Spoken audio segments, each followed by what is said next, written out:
Khỏi mà bánh lan đó bóng bóng đuôi.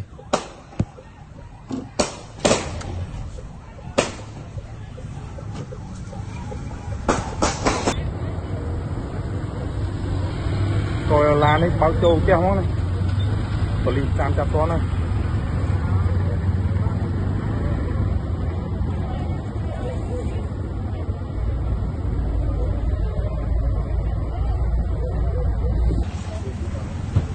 Gọi mà số tẹt tới rồi.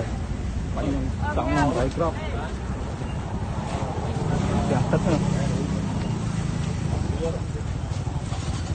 Bây giờ nó cũng bao lá mà đi để nó giả đường cô đi chắp bá này, đi chắp bá mình màn thoát mấy nhá thoát bát từ ngày nay mấy mới khơi nha thế khơi mình nó tít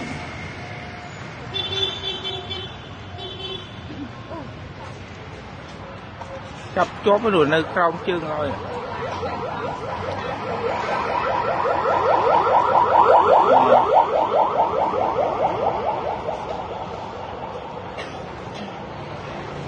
quạt lan thông đi mũi tiệt mấy nhà tao ăn qua là lỡ quạt